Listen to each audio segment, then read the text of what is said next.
Olha, talvez ninguém nunca tenha dito isso com todas as letras. Mas vamos pensar juntos numa coisa. E se o problema não for a gente estar perdido, mas sim o mundo não fazer o menor sentido? É essa questão, meio incômoda, que a gente vai investigar agora.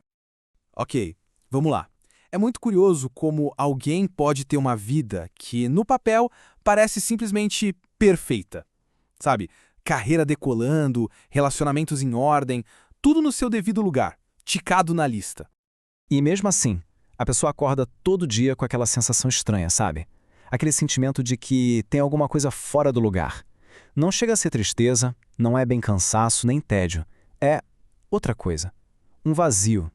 E aí vem aquela pergunta que a gente tenta ignorar, né? No meio do trânsito ou rolando o feed sem parar. Afinal, por que eu estou fazendo tudo isso?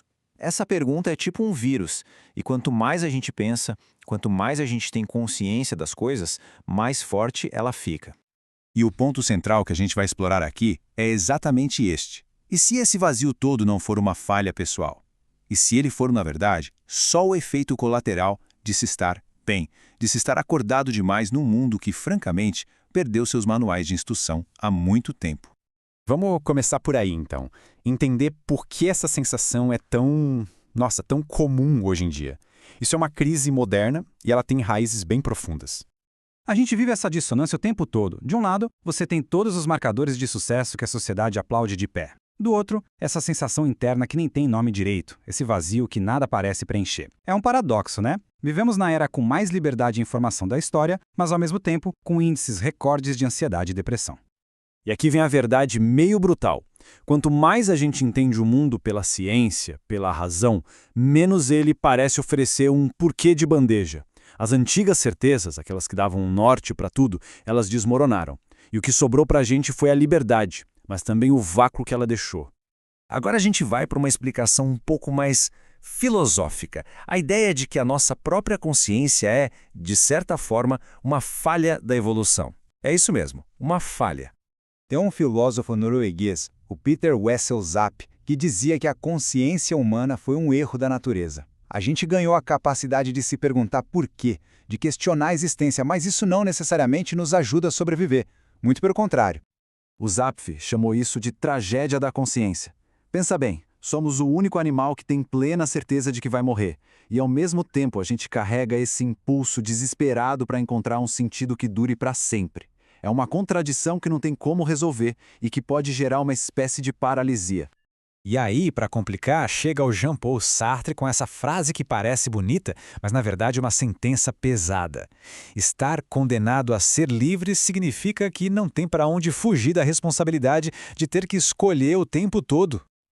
Então, o ponto crucial é este. Essa liberdade toda quer dizer que não existe um plano mestre, um roteiro, uma missão secreta esperando para ser descoberta. A vida é como um jogo sem regras definidas de fábrica. Qualquer sentido que a gente acha que existe, bem, na verdade, foi a gente que inventou.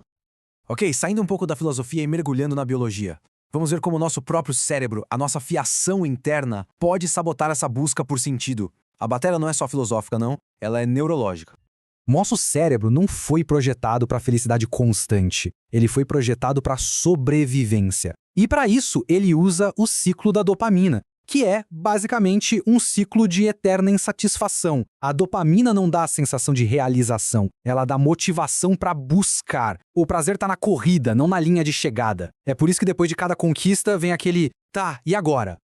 E isso nos leva direto ao que o Schopenhauer, um filósofo bem pessimista, já tinha sacado muito antes da neurociência. A dor é o desejo por algo que a gente não tem. O tédio é o que a gente sente quando finalmente consegue. A gente não foi feito para se contentar.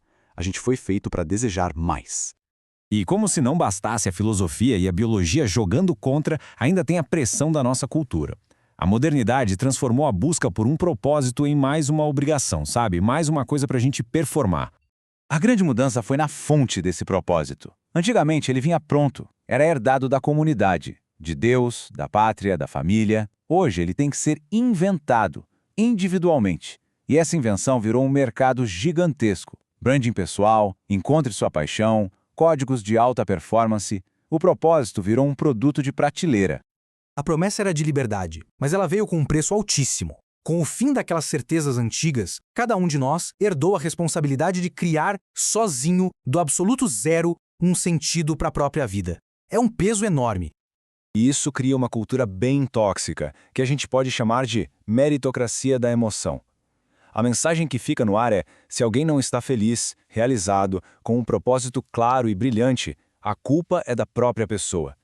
Foi ela que não meditou direito, não se organizou, não seguiu a paixão com força suficiente. Ok, eu sei. O diagnóstico parece bem sombrio. Mas e aí? Depois de entender tudo isso, o que sobra?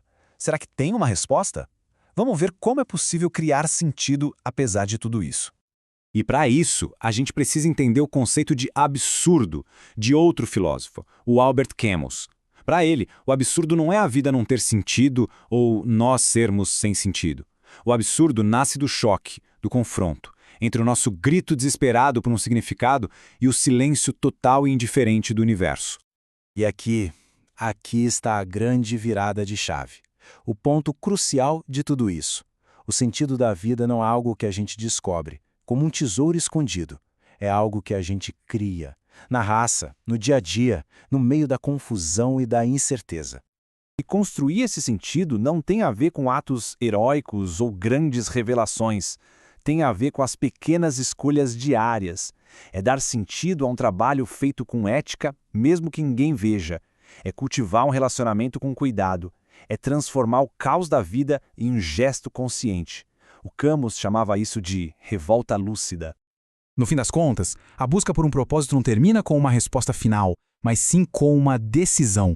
A decisão de viver como se o sentido fosse possível, mesmo sabendo que talvez ele não exista. E talvez o verdadeiro sentido não seja uma grande descoberta, mas simplesmente a dignidade que existe no simples ato de continuar, de seguir em frente consciente e firme diante do abismo.